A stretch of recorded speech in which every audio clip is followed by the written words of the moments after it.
বলেন ওয়ালা তুবাশিরুহুন্না ওয়া আনতুম আকিফুনা ফিল মাসাজিদ।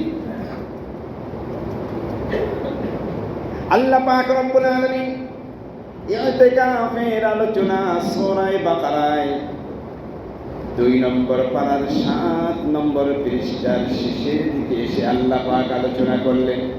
মাহে রমজানের আলোচনা 2 নম্বর পারার 6 নম্বর পৃষ্ঠার শেষের দিক থেকে আলোচনা শুরু করে 7 নম্বর পৃষ্ঠার বিষয়ে এসেছে।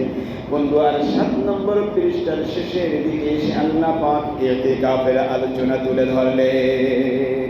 কি বলতে চান আল্লাহ পাক রব্বুল আলামিন? আল্লাহ বলতে চান সব কিছু ছেড়ে দাও, আমাকে ধরো। সব ছাড়ো, আমাকে ধরো।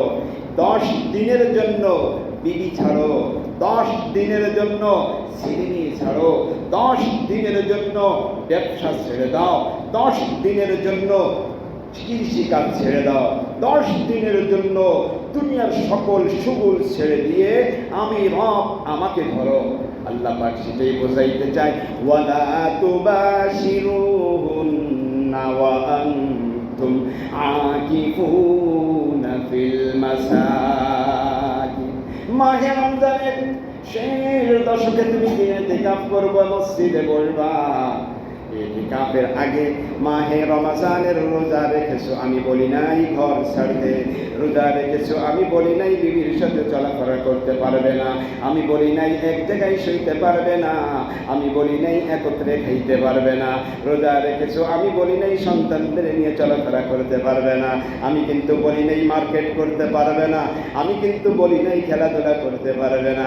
আল্লাহ পাক বলেন, যতদিন মাহে রমজান 1 থেকে 20 পর্যন্ত তুমি বাইরের দুনিয়ার যাবতীয় কাজ তুমি করেছো, আমি কিন্তু বলি নাই ছেড়ে দাও ছেড়ে দাও।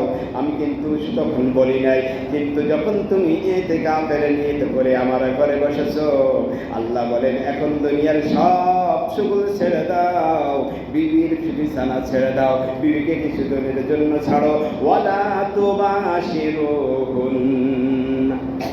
স্ত্রীর সাথে থাকা যাবে না, ঘরে থাকা যাবে না।